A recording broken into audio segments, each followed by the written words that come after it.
suprema de termos o privilégio de ouvirmos a Tua palavra sendo proclamada, o Teu Evangelho sendo anunciado, Senhor Deus.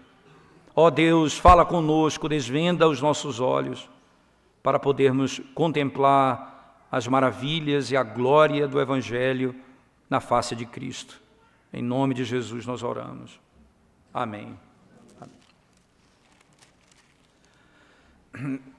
É difícil imaginar, irmãos, que um poço possa ficar ainda mais fundo.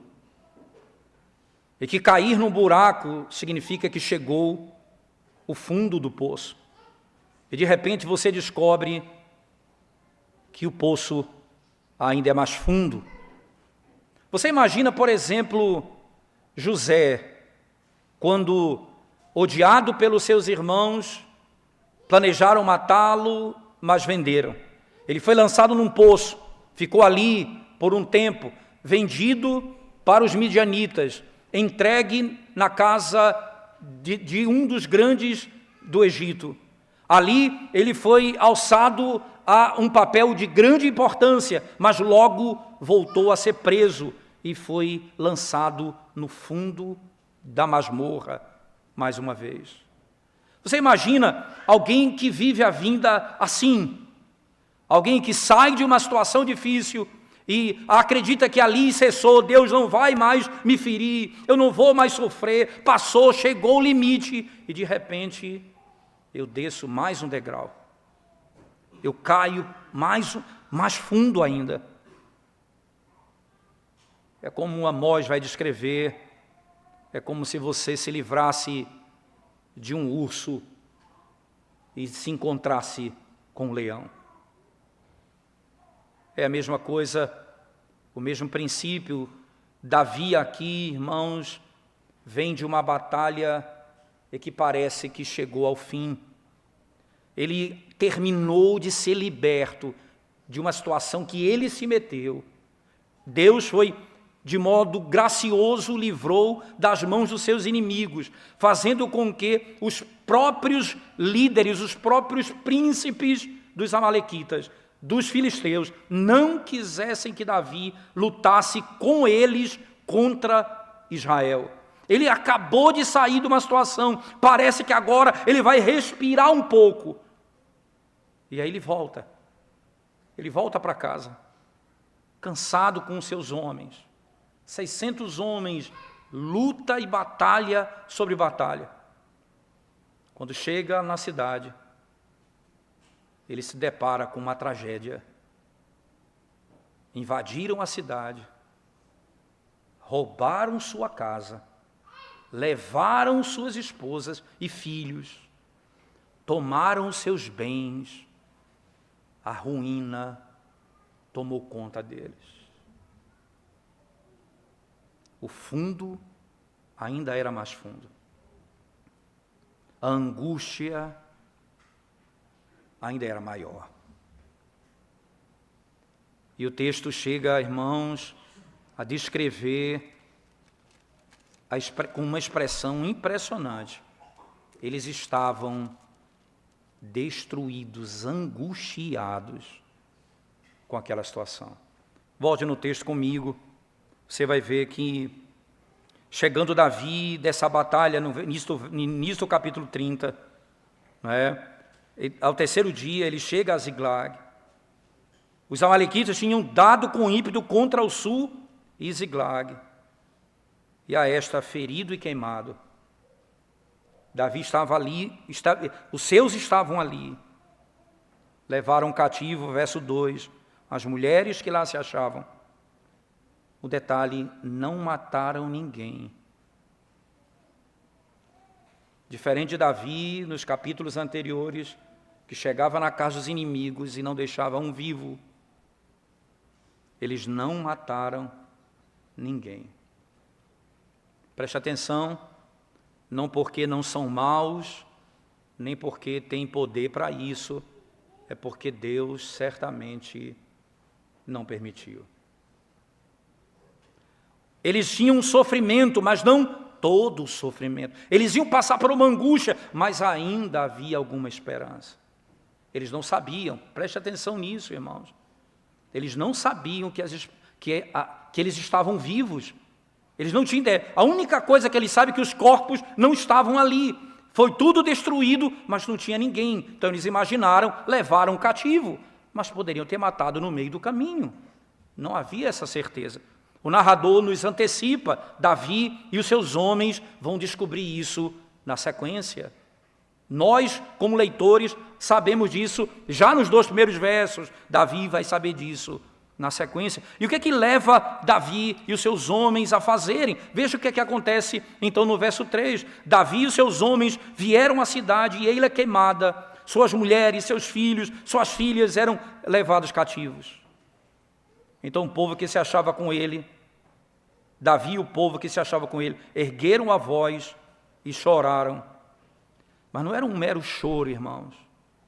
Veja o que ele diz: até não terem mais forças para chorar.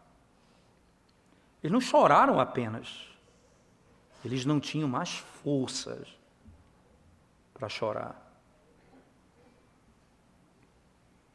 O desespero tomou conta, a incerteza tomou conta.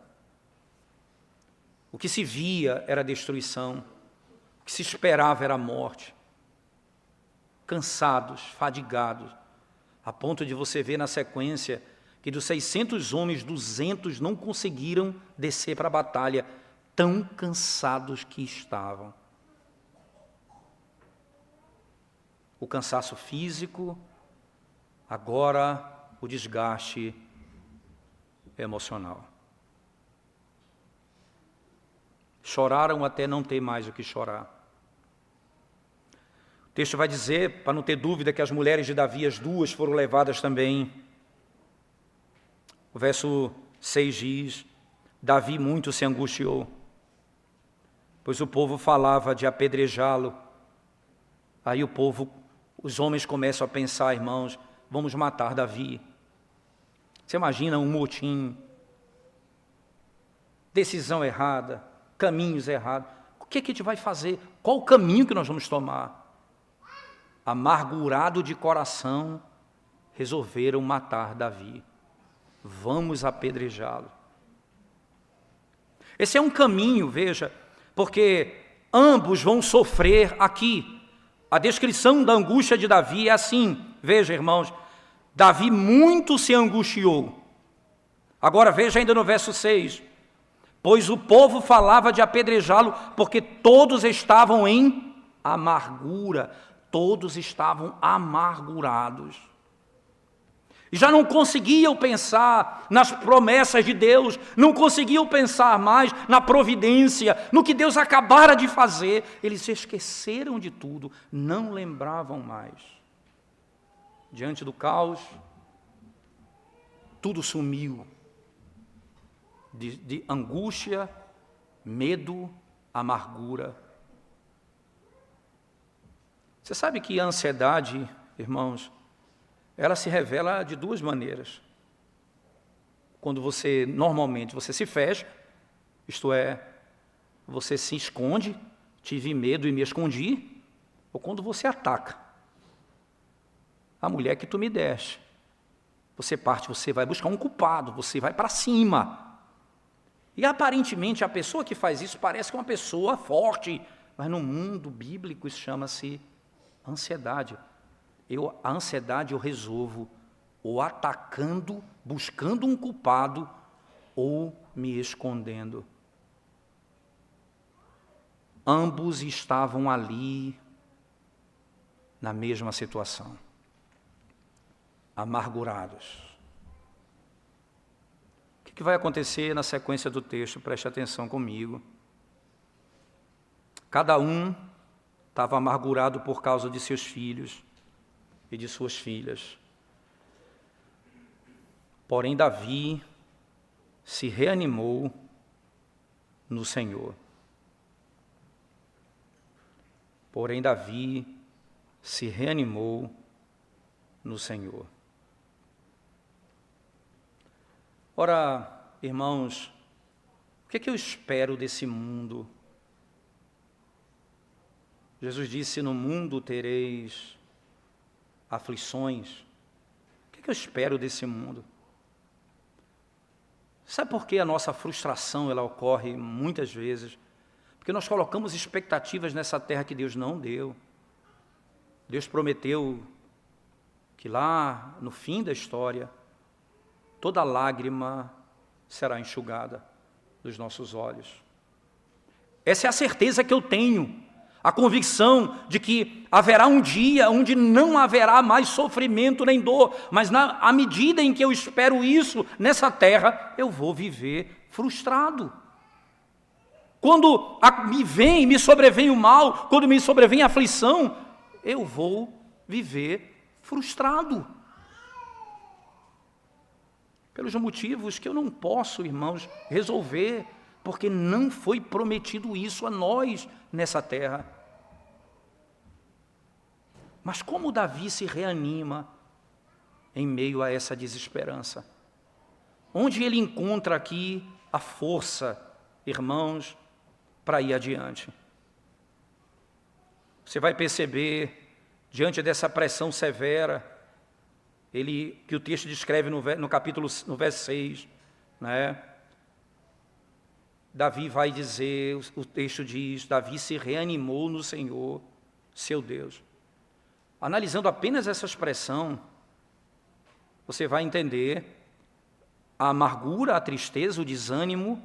Davi vai restabelecer a sua posição no Senhor. Veja, Davi se reanimou, veja a expressão, no Senhor, seu Deus. E aqui o elemento é interessante, não apenas no Deus do pacto, entenda, irmãos, mas no seu Deus, que a linguagem do pacto é, eu sou o Senhor teu Deus, o seu Deus. Não basta apenas, isso é fundamental entender, não basta apenas dizer que nós estamos debaixo de uma aliança, debaixo de um pacto, no sentido geral, se aquilo que foi feito não for meu, não há benefício nenhum.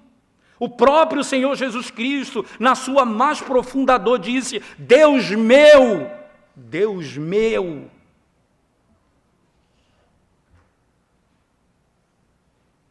E aqui você vai encontrar Davi se reanimando no Senhor, seu Deus. Seu Deus. São elementos que nós não podemos descartar, irmãos, e eu preciso crer nessas verdades como sendo minhas, eu preciso confiar nessas verdades como sendo minhas verdades. É aqui que vem o conforto do Senhor. Um comentarista vai dizer, é muito fácil nos nossos dias nós começarmos a propor maneiras de sairmos das nossas angústias. Alguém vai dizer, alguém mais competente na área vai dizer, olha, talvez seja importante você botar tudo para fora, chore, chore, chore. Isso, irmãos, é como se o problema estivesse na quantidade de lágrimas. Você vai, ao chorar, logo depois você termina, para de chorar, resolveu o seu problema. O texto diz que eles choraram, irmãos, até não poder mais. E os homens não encontraram conforto nisso. Veja, é só você voltar ao texto comigo, irmãos. No verso 4, eles ergueram a voz e choraram até não terem mais forças para chorar. Mas logo na sequência, a amargura deles desejou matar Davi. O desejo do coração dele, o culpado é ele, vamos matá-lo, apedrejá-lo. E não encontraram conforto na quantidade de lágrima vertida. Isso também, irmãos, não é um passe de mágica, entenda, não é uma questão em que você, como um crente, vai trazer um pensamento e vai ser livre daquele momento da sua vida. Não, é uma consciência contínua da aplicação de uma verdade ao seu coração, mesmo quando os seus olhos não veem, quando o seu coração não sente, quando as suas mãos não apalpam, mas você crê naquilo que foi dito. que foi dito.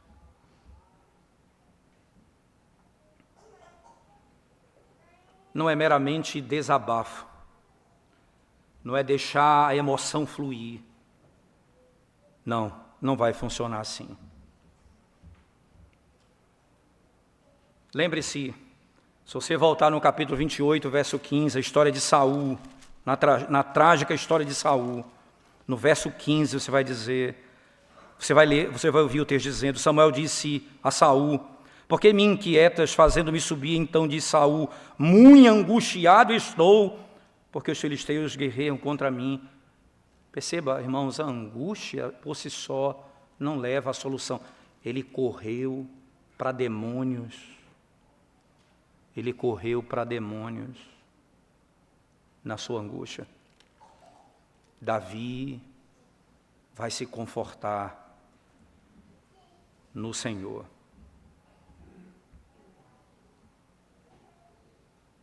A sua angústia traz você para perto de Deus. Para onde você vai na sua angústia? O que você faz na sua dor? A quem você recorre nos seus medos?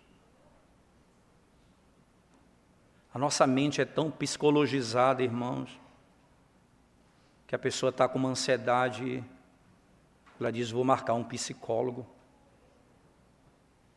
Davi não aguentava de chorar e foi confortado no Senhor, seu Deus. A nossa mente é psicologizada, tudo que nós pensamos é resolver numa sessão de terapia as angústias do nosso próprio coração.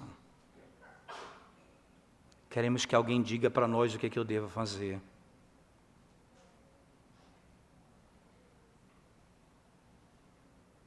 Cuidado, a minha angústia tem me trazido para perto de Deus?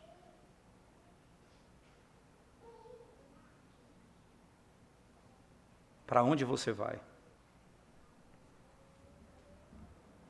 Isso ainda, irmãos, nos ajuda a pensar um pouco mais sobre esse tema.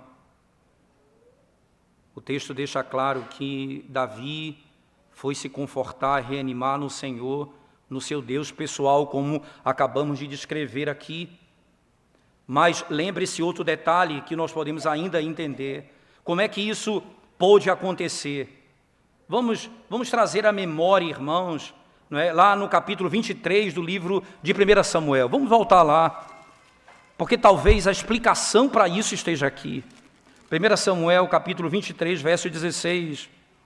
Você vai lembrar que nesse capítulo, irmãos, Davi foi traído 2 vezes. E no meio de entre a primeira e a terceira, a primeira e a última traição, chegou Jonatas, o seu amigo. E o que Jonatas vai fazer com Davi no verso 16? Veja comigo. Do verso 15 ele diz em diante: vendo, pois, Davi que Saul saíra a tirar-lhe a vida, deteve-se no deserto de Zif, em Oreza. Então se levantou Jonatas, filho de Saul, e foi para Davi a Oreza, e lhe fortaleceu a confiança em Deus. Perceba, ele foi lá e lhe fortaleceu a confiança em Deus. E como foi isso? O que foi que ele disse? Veja o verso 17. Não temas, porque a mão de Saul, meu pai, não te achará, porém tu reinarás sobre Israel, e eu serei contigo. O segundo, o que também Saul, meu pai, bem sabe. Saul não vai te alcançar. Irmãos, Davi tinha uma promessa no capítulo 16, de que ele era o rei de Israel. O profeta foi lá e ungiu como rei de Israel. Agora ele está numa situação em que ele é traído pelo seu povo, e ele está diante da morte. Que solução, como ele é confortado na palavra de Deus. Aquilo que Deus disse a você, ele reafirma nova aqui, pela boca do próprio Jonatas nesse contexto. Eu posso pensar sobre isso, irmãos, da beleza de termos irmãos em Cristo que nos encorajem, não com tapinha nas costas, mas com as promessas de Deus. Naquele contexto, Davi não tinha Jonatas, mas ele tinha o Senhor ao seu lado.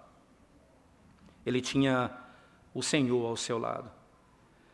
Você pode ainda pensar um pouco mais, olhando para esse texto, irmãos, lembrando, por exemplo, de alguns textos na própria Escritura Sagrada.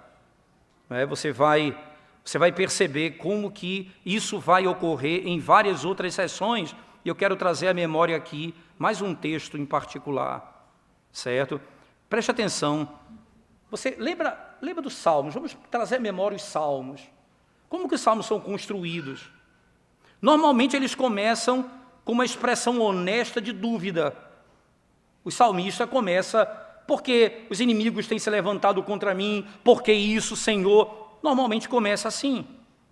E depois eles chegam quase ao desespero.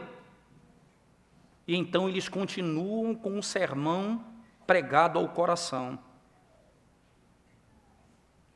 Com um sermão pregado ao coração.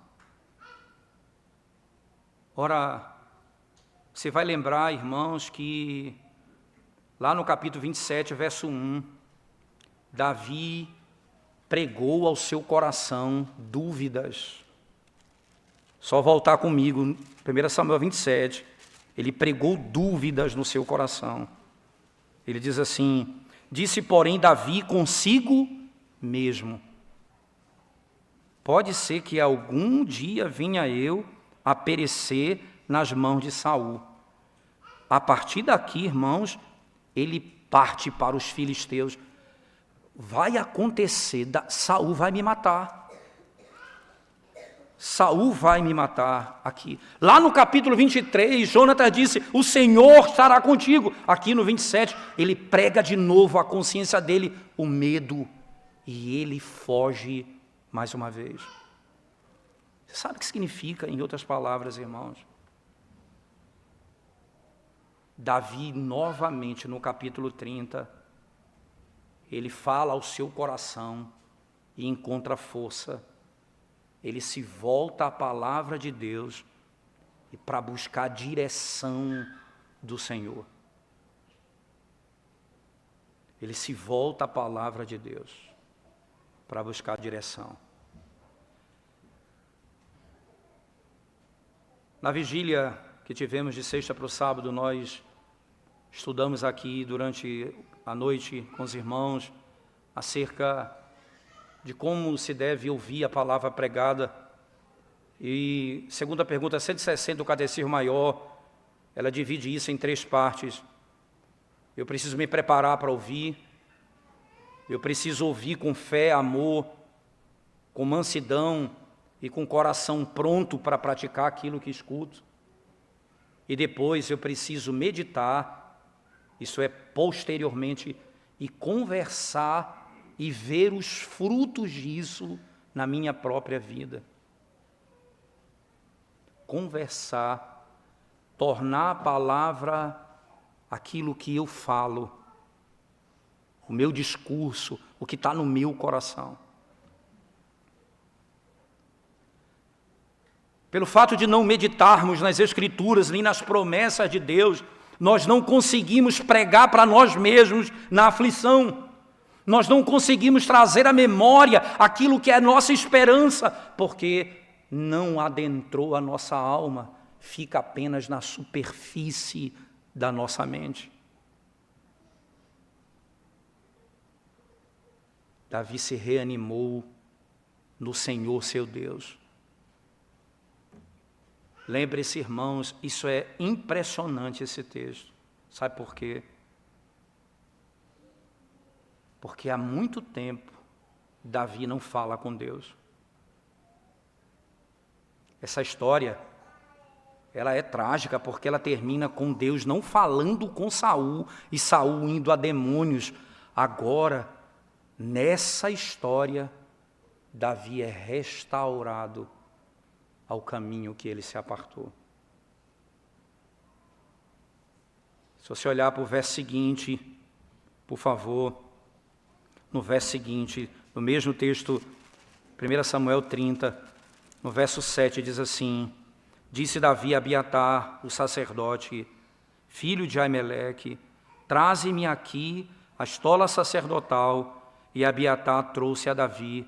Então consultou Davi ao Senhor. Consultou Davi ao Senhor. Aqui eu tenho um outro caminho glorioso, retornar à presença, à palavra de Deus.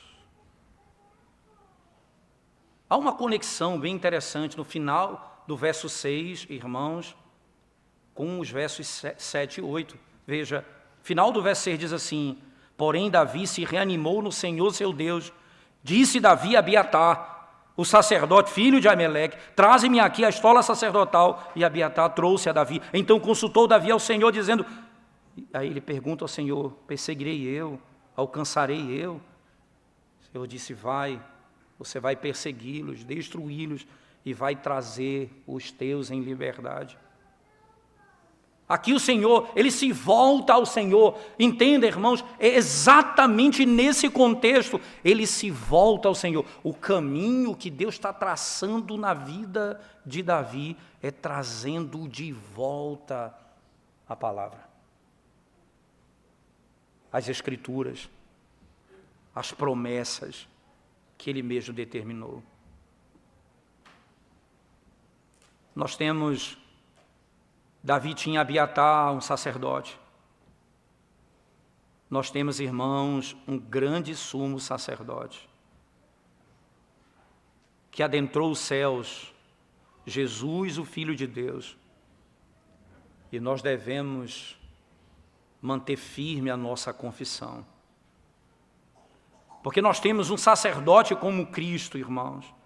Nós devemos nos aproximar dele diante do trono da graça, para receber graça e misericórdia em tempo oportuno. Talvez você não tenha a resposta certa para as suas questões imediatamente, mas você encontrará graça e misericórdia para te ajudar.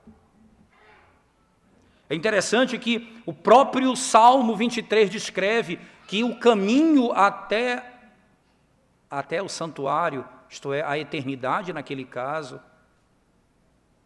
é conduzido por duas. O Senhor destaca dois para seguir o pastor. Ele diz: a bondade e a misericórdia me seguirão todos os dias. Ora, aqui eu tenho aquilo que é fundamental. Eu sei que Deus é bom, eu sei que Ele é misericordioso, eu não posso perder a esperança. Eu sei que Ele me conduzirá até a casa de Deus. Às vezes eu não preciso de informação, eu preciso, irmãos, de resistência, de força.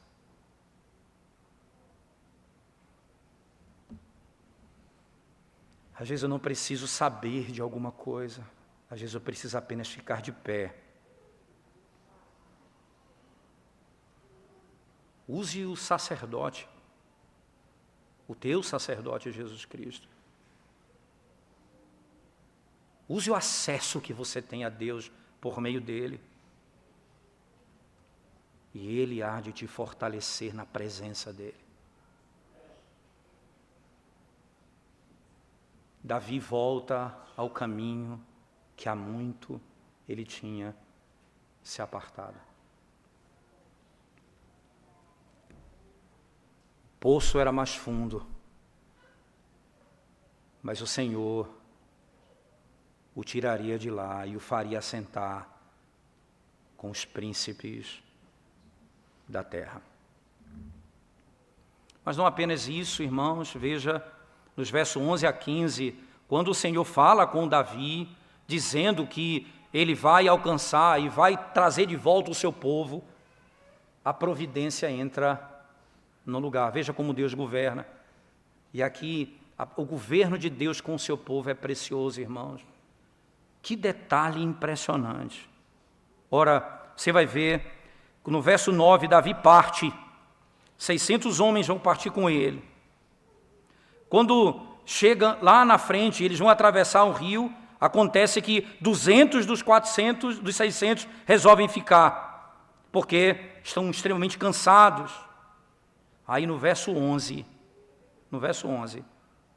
do nada, o texto diz, acharam no campo um homem egípcio e o trouxeram a Davi, deram-lhe pão e comeu, deram-lhe a beber água.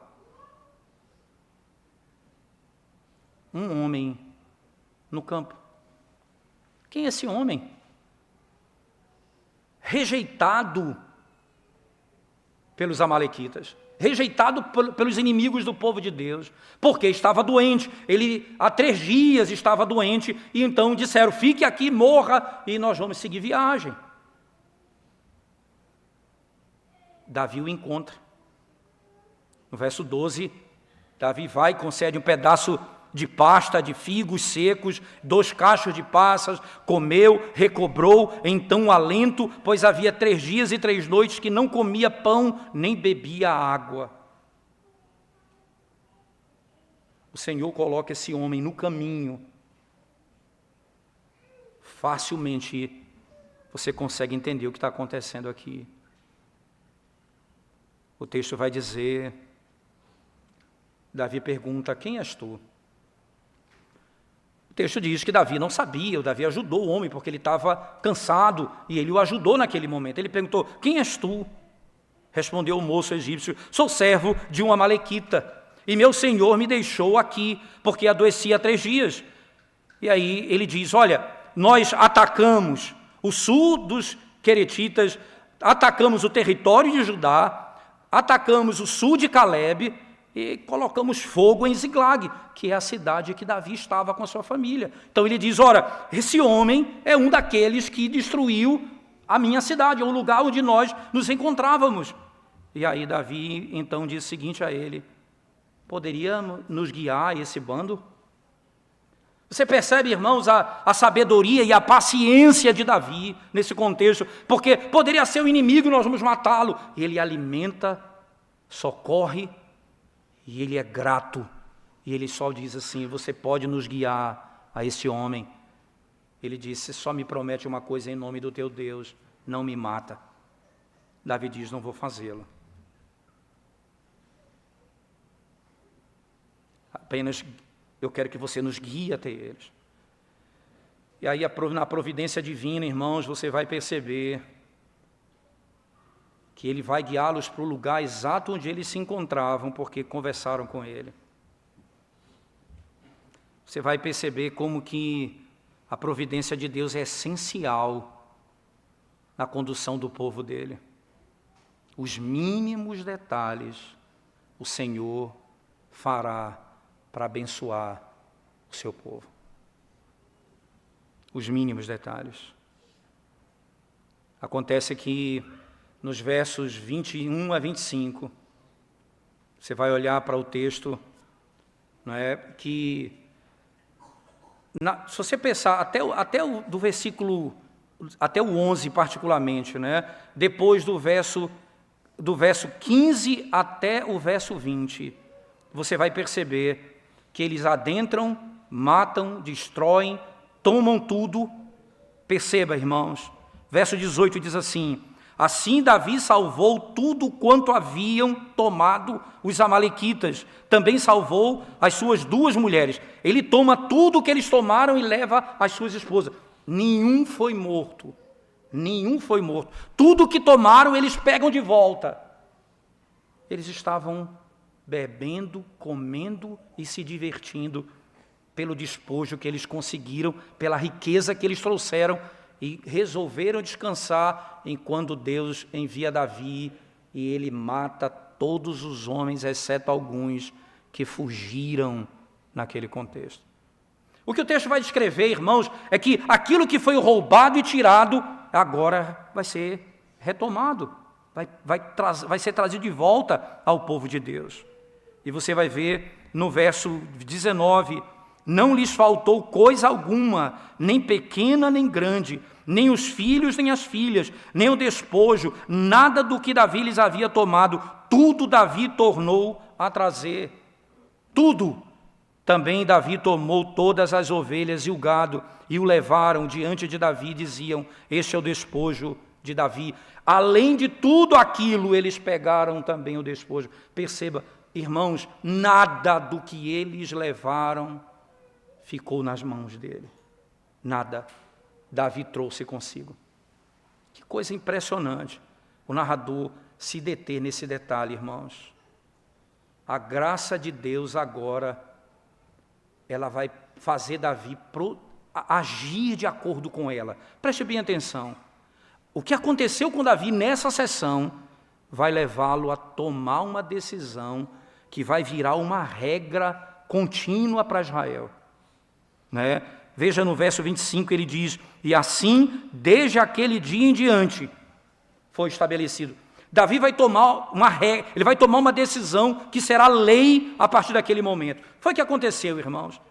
Lembra que 200 homens não conseguiram atravessar o rio, cansados. 400 foram, mataram os inimigos, tomaram de volta tudo que era seu. Então, quando eles voltaram, veja o que o narrador coloca.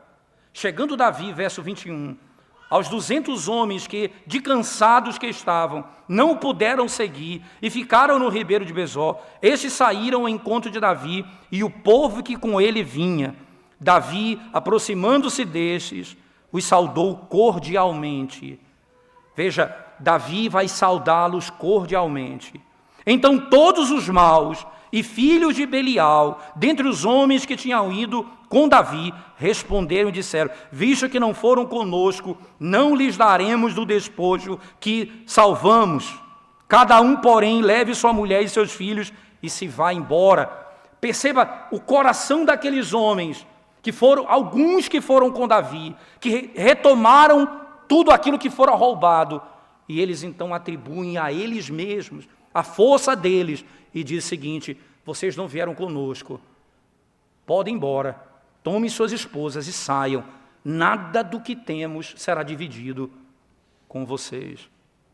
O narrador se encarrega de dizer que Davi falou com eles cordialmente, diferentemente dos homens. E como é que Davi passa a argumentar, irmãos? Verso 23, porém Davi disse, não fareis assim, irmãos meus. Veja que linguagem, irmãos. Esse mesmo povo amargurado, esse mesmo povo que com ódio queria apedrejar Davi, e que agora viu a bondade de Deus, quando eles retomam, amargurados, desejando não retribuir nada àqueles que ficaram. Naquele contexto, Davi se dirige àqueles homens chamando-os de irmãos. Não fareis assim, irmãos meus. Com base em que não fareis assim? Com o que nos deu o Senhor. Veja, foi o Senhor que nos deu isso. Foi Deus quem nos guardou. Foi Deus que impediu da morte as nossas famílias. Foi Deus que não nos deixou ser destruídos. Aqueles homens poderiam ter matado todos. E Deus poupou. A consciência de que veio de Deus muda a maneira como nós lidamos com aquilo que temos. Aquilo que temos. Preste atenção no texto ainda, por favor. Ele diz assim, com que nos deu o Senhor, que nos guardou e entregou às nossas mãos o bando que contra nós vinha. Quem vos daria ouvidos nisso? Por qual é a parte dos que desceram a peleja Porque qual é a parte dos que desceram a peleja, tal será a parte dos que ficaram com a bagagem. Receberão partes iguais, porque nós recebemos do Senhor. Foi graça de Deus. Foi a bondade de Deus. Irmãos, preste atenção no argumento de Davi. É a teologia da graça que consegue ter os olhos na bondade de Yahvé, na bondade do Senhor para com o seu povo. É a teologia da graça que nos faz ver que tudo que temos vem do Senhor. Olhe com detalhe, irmãos. O que você vai ter diante dos nossos olhos aqui é a diferença entre culto, adoração e idolatria. A diferença entre graça e obras é a diferença entre adoração e idolatria. A graça me leva à adoração. As obras, como fundamento daquilo que eu tenho, me leva à idolatria. O homem tomado com o pensamento, irmãos, de que tudo que ele tem é dado por Deus, sempre será encontrado de joelhos, adorando, agradecendo, louvando. Mas o homem que não concebe a ideia da graça, cairá em idolatria, porque isso será a coroa, literalmente, daquele que é autossuficiente, daquele que depende de si mesmo. Ora, perceba que essa é a noção que é colocada no texto, diante dos nossos olhos.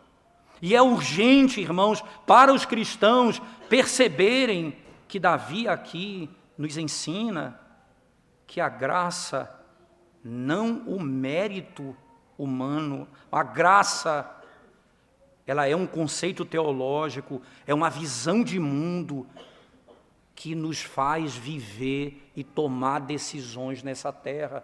Ora, quer ver um detalhe interessante? Essa é a preocupação do Senhor quando o povo sai do Egito e vai para a terra prometida e chega lá em Deuteronômio no capítulo 8, onde Moisés vai dizer ao povo: quando vocês entrarem na terra e tiverem gado, riquezas, e plantarem e colherem, não digam que foi o teu próprio braço que te deu isso, diga: o Senhor me deu força, porque Ele sabe, irmãos, que é a inclinação do nosso coração rejeitar a graça e a bondade de Deus, mesmo quando fazemos aparentemente alguma coisa. Daí a dificuldade em dividir, a dificuldade em dar, a dificuldade em distribuir, porque nós não sabemos esse conceito na prática. A dificuldade, por exemplo, nas contribuições na igreja. Porque as pessoas têm dificuldade de ser fiéis nos dízimos e nas ofertas na igreja. Porque, irmãos, não pense você que é por causa do problema financeiro meramente, é porque você não tem um conceito verdadeiro de que tudo o que você tem veio de Deus. Porque se veio de Deus, se é do Senhor, como você retém, como você não obedece, como você não faz o que Ele te manda fazer. Essa é uma prática no nosso meio, tão pecaminosa. Não adianta falar com os nossos lábios, irmãos, eu sei que eu tenho é de Deus, eu sei. Se quando você vai contribuir, isso não é real. Davi poderia dizer: recebemos de Deus, manda o povo embora com as suas esposas. Ele disse: nós vamos dividir por igual. A ação que ele tomou foi com base na teologia que ele tinha. Ele foi reanimado no Senhor. Ele foi reanimado no Senhor. Ele vai agir conforme o Senhor ordena.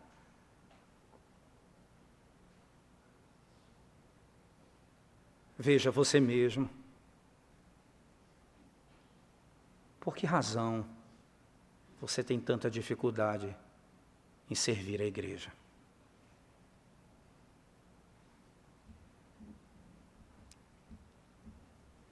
É autossuficiência? Porque se for a doutrina da graça, isso te fará um adorador e um servo de Deus. Porque nada que eu tenho vem da minha própria força, mas do Senhor. E a última parte desse texto, irmãos, que nos enriquece a alma, está no finalzinho do texto, do 26 até o verso 31. Preste bem atenção nele. A vitória de Deus, ela é encorajadora. Davi não apenas, ele age com graça com aqueles que ficaram cuidando das bagagens, mas ele também devolverá ao povo seu aquilo que foi roubado pelos amalequitas.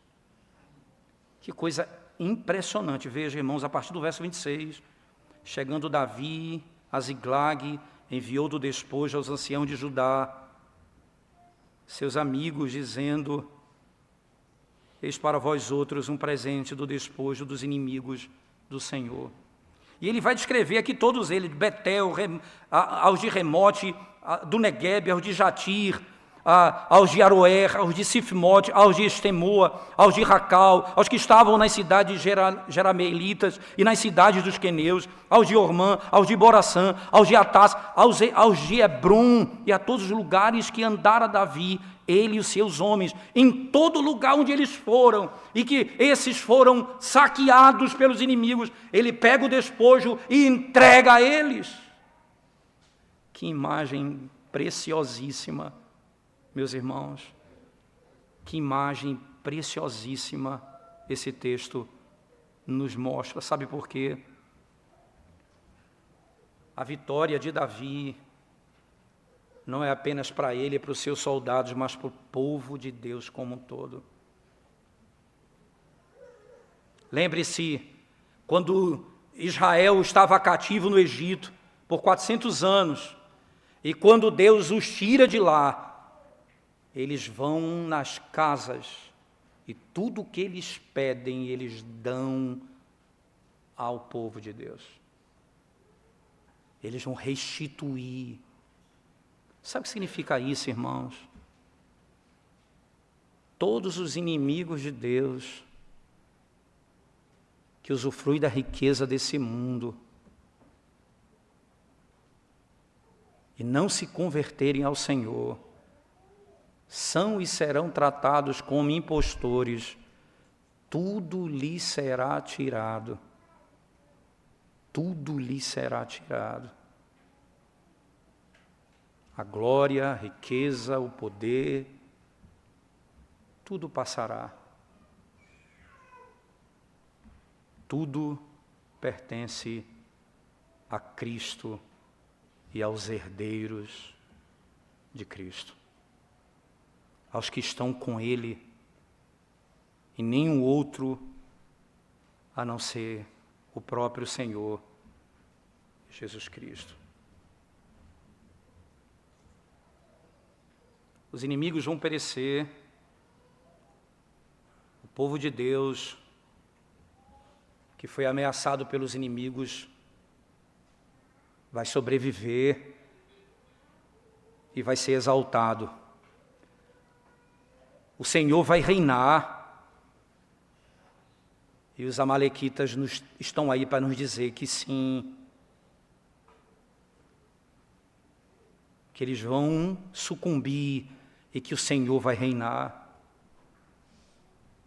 Se eu não tenho essa esperança, irmãos, se eu não tenho essa convicção de que o Senhor vai destruir todos os inimigos e vai tirar tudo aquilo que eles tomaram com inimizade, com impureza, e vai arrancar das mãos dele e vai conceder ao seu povo, se eu não creio nisso, por que razão eu me levanto de manhã?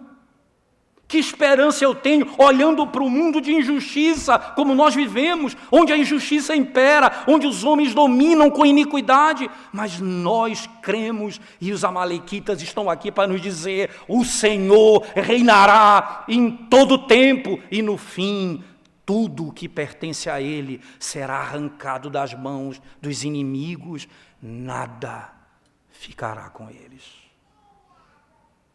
Nada ficará com eles.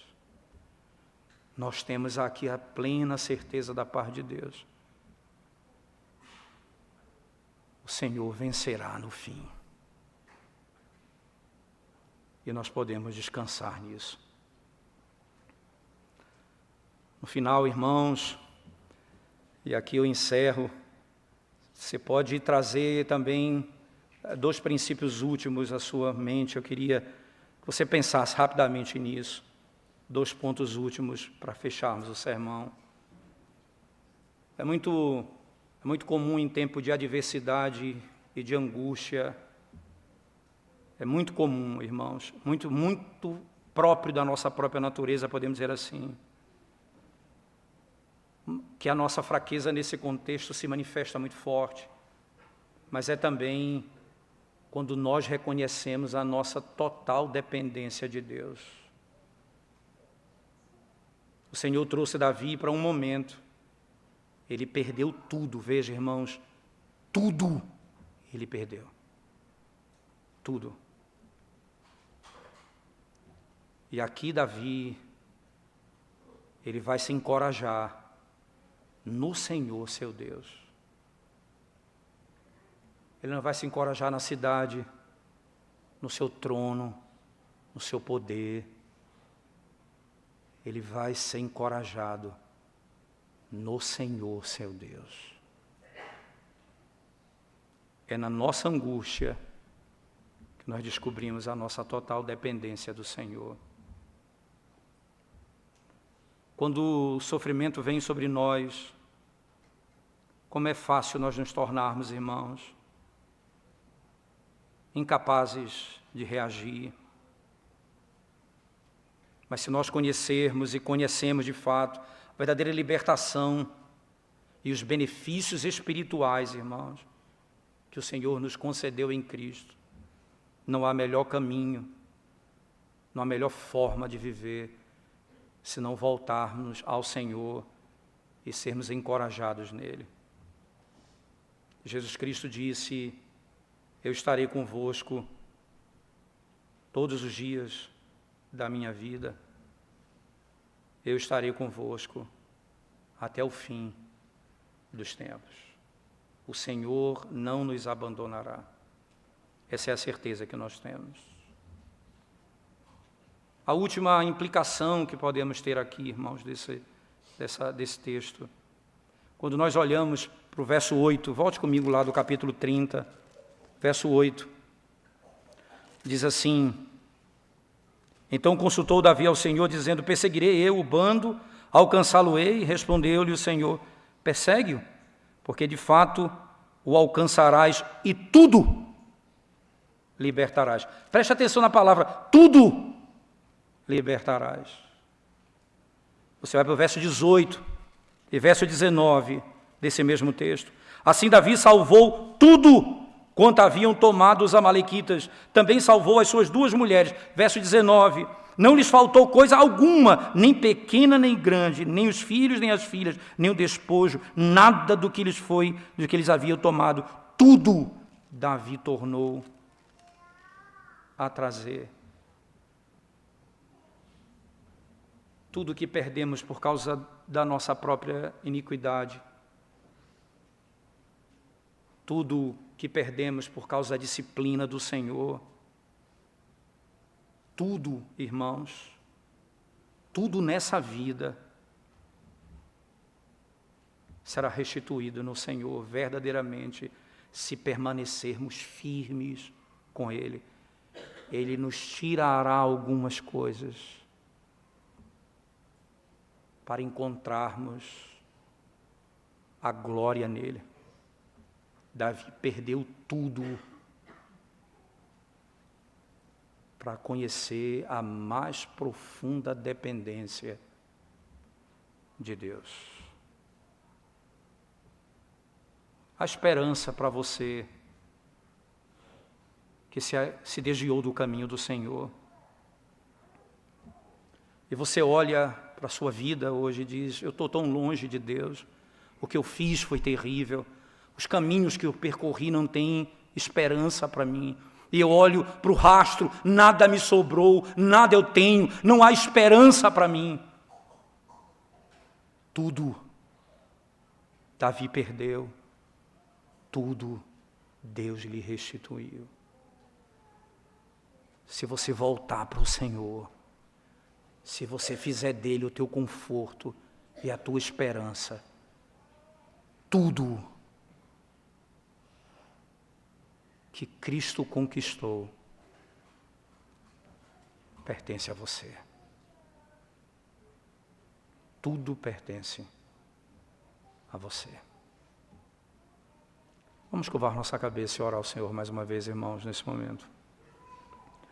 Senhor bendito, nós te exaltamos, te glorificamos pela verdade do Evangelho que nos desafia, Senhor Deus, a vivermos uma vida santa, que glorifica o Senhor, de total dependência do Senhor, total dependência do Senhor. Obrigado porque o Senhor hoje nos despertou, nos encorajou, falou ao nosso coração, de tal maneira, Senhor Deus, que o nosso conforto e a nossa esperança está unicamente em Ti, e não seremos envergonhados jamais. Bendito seja o Senhor para sempre. Em nome de Jesus nós oramos. Amém.